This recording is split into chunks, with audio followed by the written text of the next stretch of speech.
Hi, how's it going? It's going good. I decided to call you. Oh, not a problem. Thank you very much for taking the time to do this interview. No problem. Nice to have interviews. It's I just started to do these last week, and I don't have anything else to do because of the lockdown, so this is great fun.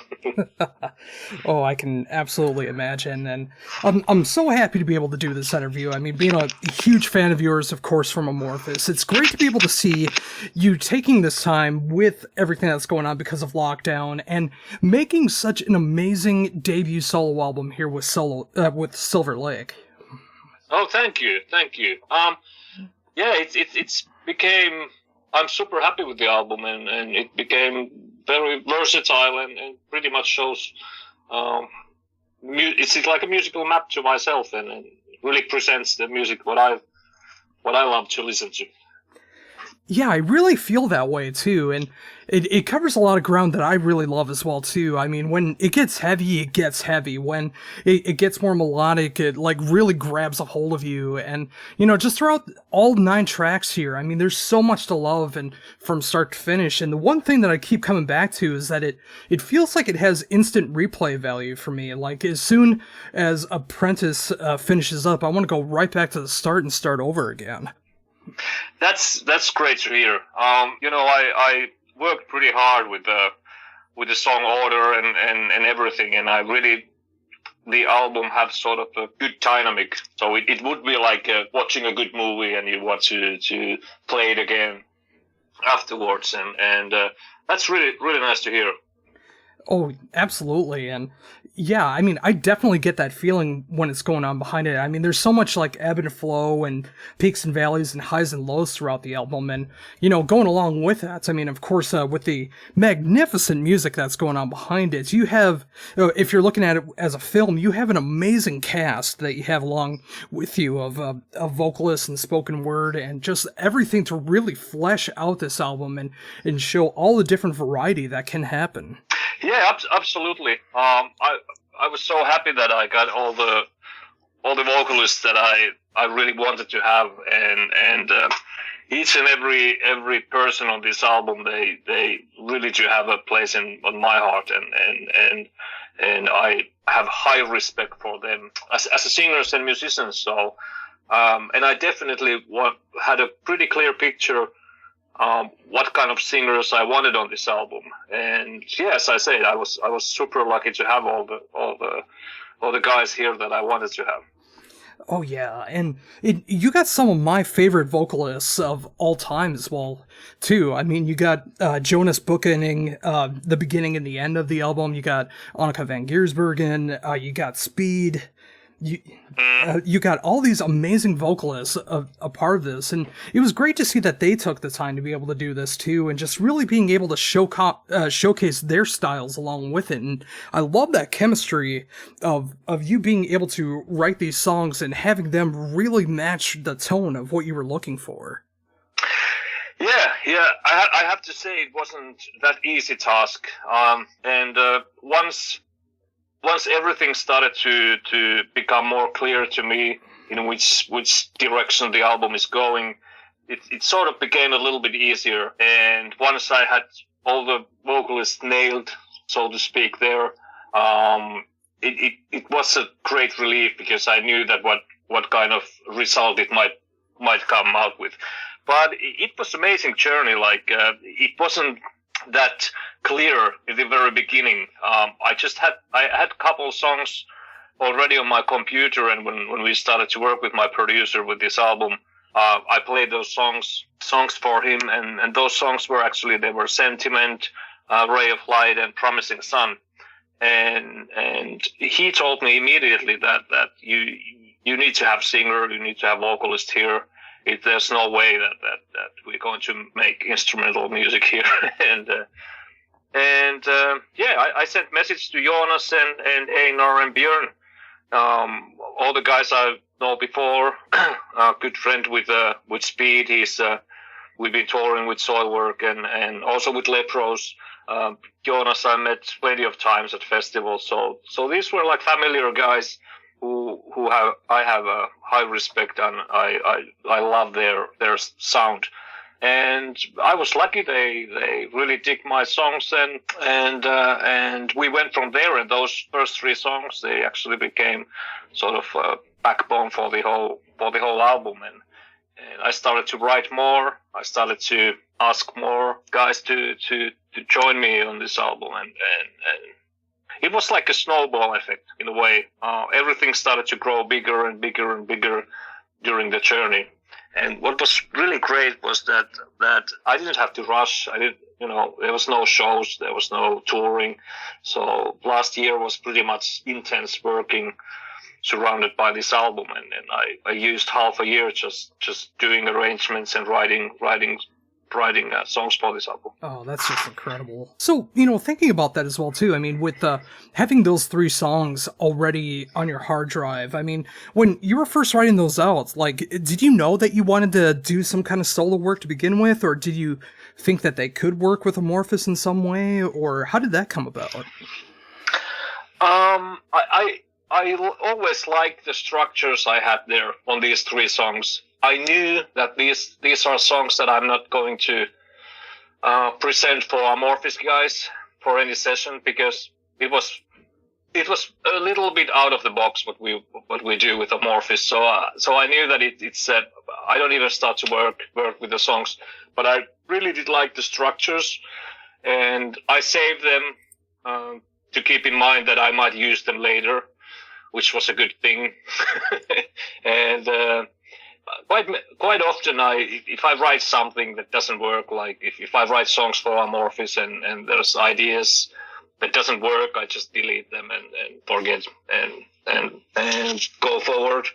But these couple tracks, when I was working, I really did like, and I didn't want to delete those ideas, and I was thinking that there will come a time that I will come back to these songs, and it was the right time, but very different from what I've done for Amorphous, for example. And everything just started to click out. I was thinking, hey, this is more like it's got this folkish sentiment song. It's got this folkish, very etheric feeling. This might be good for Jonas.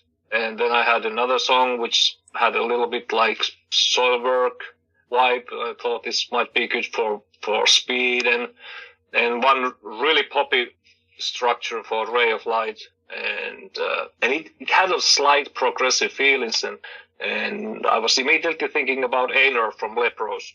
And every song that I sang to these guys, all these guys agreed, and they were happy to work with the songs. So that made me happy as well. Oh, and I'm so very thankful that you did decide to keep those ideas in mind and wanted to be able to use them in the future, because they are such incredible songs and a great template for what the album eventually became, and then being able to build off of that. And of course, getting those guys and all the guests a part of this album being able to showcase their sides. I mean, whether it is something heavier, whether it's something poppier, whether it's that amazing spoken word in the middle of the album, which I think is just incredible to be able to show off like both sides of the album. I mean, it's just like there's so much to really enjoy about this, and I love that kind of variety on an album.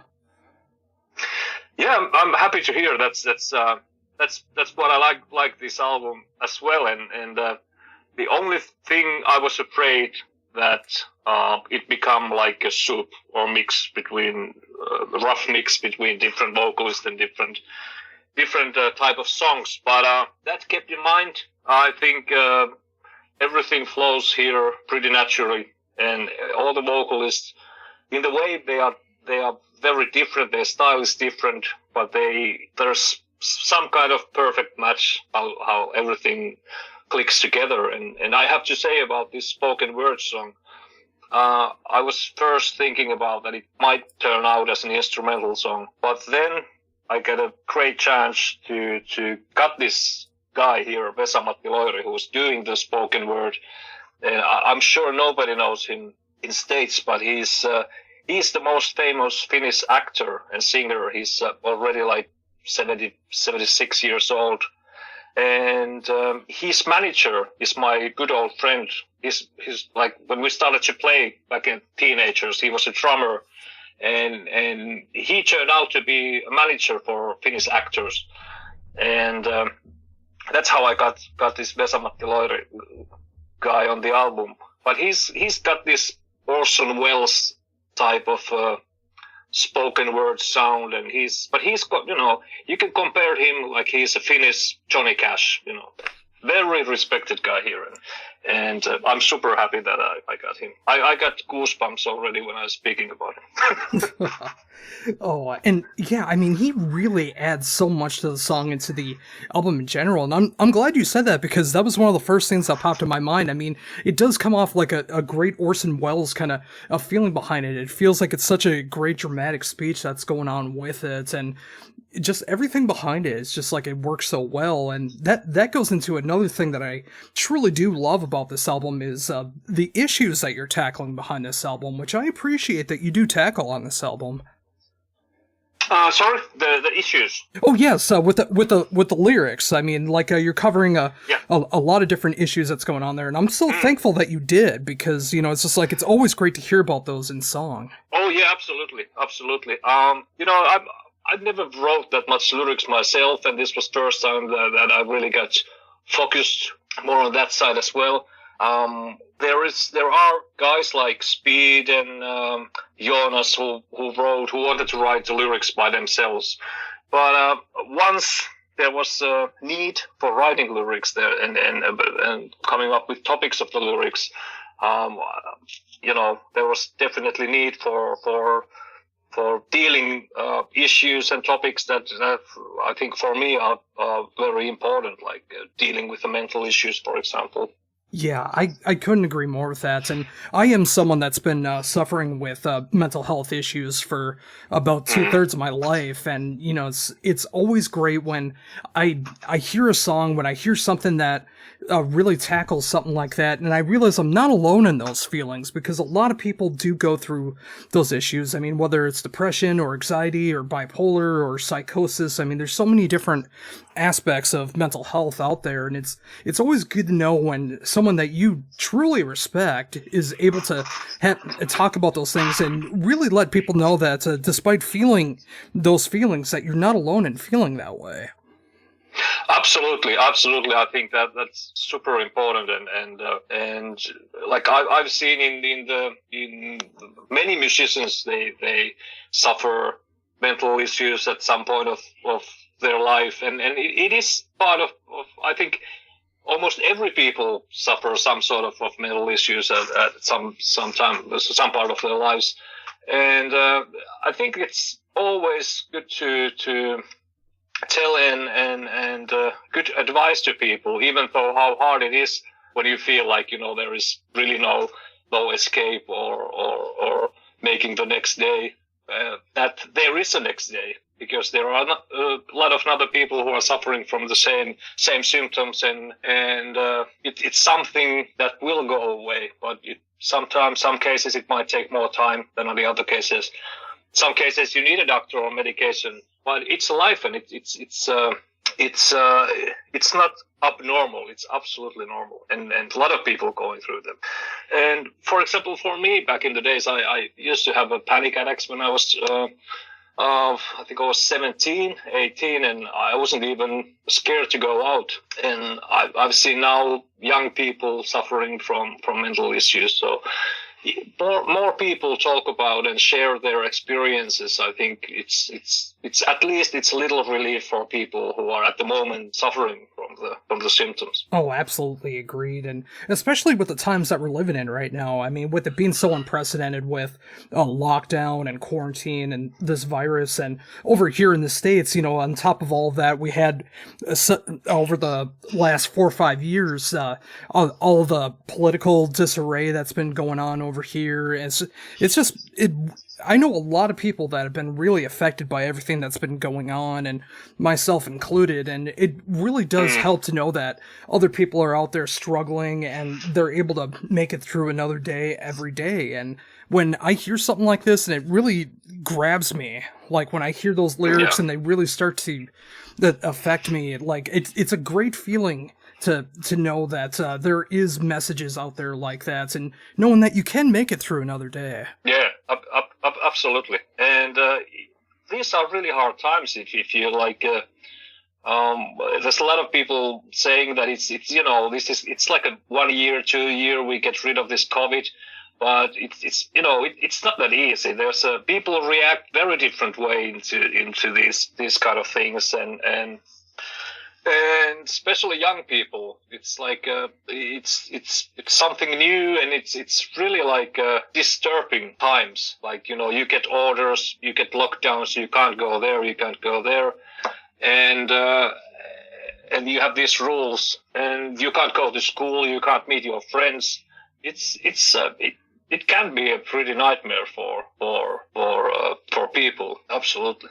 Oh, it really can be, and yeah, like I've mentioned a couple times, I mean, it's been hitting me really hard over the past year with all this that's going on. But it's just like when I look at you and see that you were able to tackle all this during such hard times that were going on. I mean, you were able to take this downtime. I mean, obviously with an unexpected break from touring and being able to get together and do these things, you were able to take it upon yourself to actually create Silver Lake and use technology to be able to reach out to everybody to get vocal takes and be able to take that and make everything together and just create this amazing album. It's so great to see that even in these dark times, you were able to create that silver lining, no pun intended, but that silver lining going on, and just take these dark times and make something great out of it. Yeah, I guess that was like my way to survive for the times, because it's when you realize that there is not going to be any tours, there's not going to be any shows, there's not going to be any work. That was pretty devastating. So the of course, being a musician for me was a great relief to start to write music and to have the opportunity to work with the album, and that was personally for me, it was a great relief. And I guess for the other musicians as well, there's a lot of I'm sure that this year and next year we will see a lot of different sort of projects already, like on YouTube. If you check these, different musicians play each other, they cover bands, and they do these online jams and everything. Musicians are sort of people that they need to be active, and for me it was the hardest thing, because we got used to tour and play shows. I think last 20 years we've been constantly touring or playing shows, and when the lockdown hits and you are not allowed by a government, you are not allowed to practice your profession, it really hits it hard. How can you keep the restaurant open? How can that guy can work, but I can't work? It's it hit it hard. It hit it hard. Of course, I understand that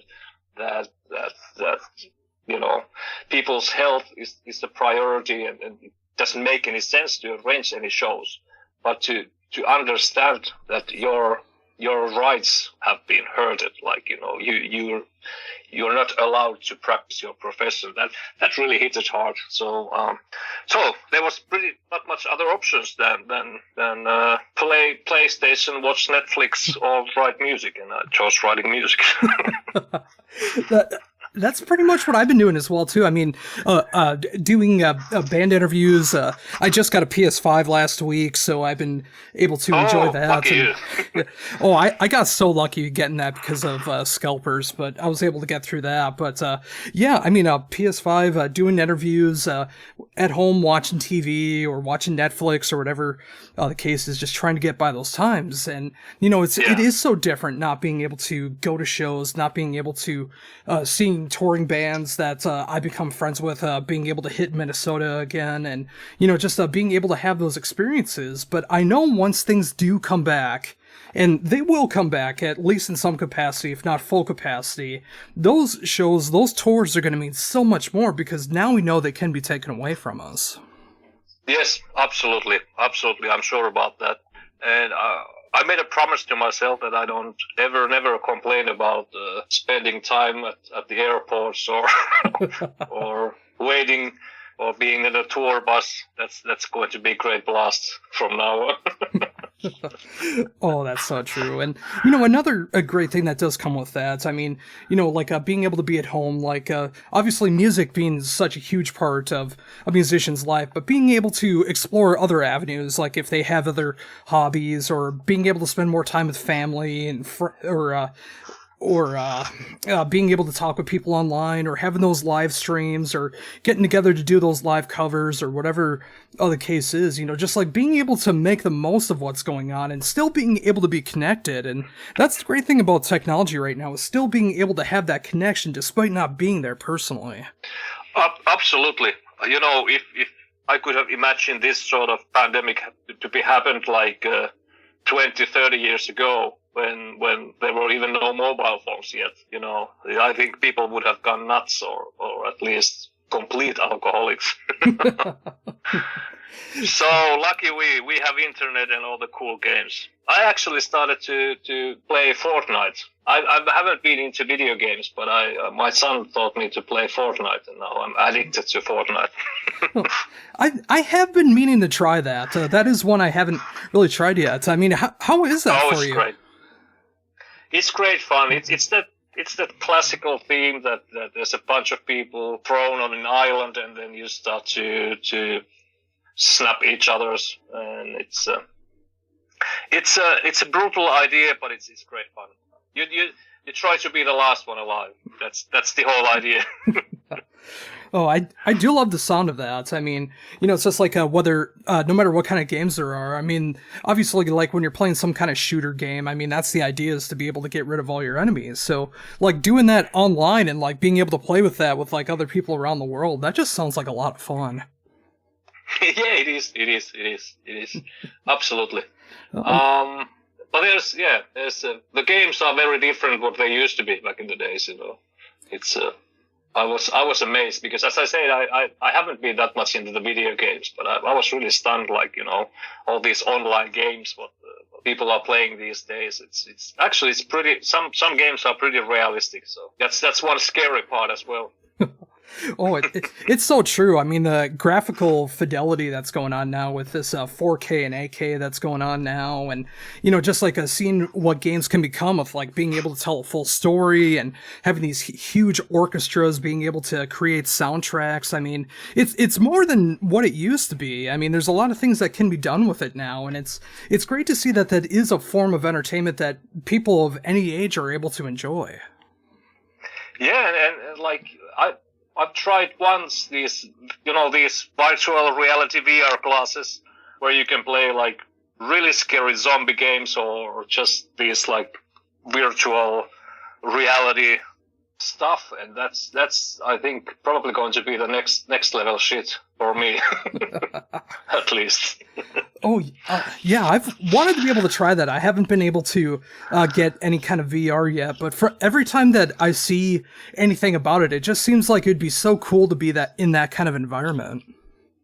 Yeah, the technology is going ahead very rapidly. So, those are already today. Those are super realistic. So it's if you play a zombie game, you get shit scared. That's for sure. Oh yeah, and that's how a horror game should be. I mean, if you're gonna make like a zombie game and play a zombie game, you want to be able to be scared, just like watching a horror movie. Yeah. But that's like you're actually in the movie or you're in the game. So it makes the whole thing different. Oh yeah, and I can imagine when they're behind you too, and you're not able to see it, and then they turn around, and it's like that jump scare right there. Yeah. Speaking about mental issues, that doesn't help. Yeah, that's where the paranoia comes in. Yeah, absolutely. Oh, awesome. You know what? I think this is actually a great spot to be able to end on. I really like, this is a great way to be able to do this. And, again, thank you very much for, taking the time to be able to talk to me about everything you got going on right now. Obviously being able to have more of the personal life going on right now, but of course with Silver Lake coming out the 28th of May through Nuclear Blast. I love this album from start to finish, and I just love everything you were able to accomplish with this. And of course with Amorphous, in the past, Skyforger was the album that I always went to when I was going through dark times. So I thank you for being a part of that album and the rest of the Amorphous catalog. But now being able to hear what's going on with Silver Lake, I have a new way to be able to try to cope with stuff now, and just being able to hear about 38 minutes of great music that you're able to put out. And I thank you very much for that. Thank you very much. Thank you for your kind words. Thank you. Oh, not a problem. Before we wrap things up, is there anything else you'd like to mention that I hadn't brought up yet? I think we covered pretty much everything. Of course, one thing what would be great to play the whole Silver Lake project sometime on live, but I don't know if that's going to be realistic. But that would be great fun to do. At least that's a great idea. Oh, I'd love to see that too. I mean, if it can be the full-scale thing, or even just like a couple songs during an Amorphous set or something like that, just being able to hear any of these songs in that live setting would be incredible. Absolutely, absolutely. Well, who knows? There's a good time to plan before any shows or tours are available again.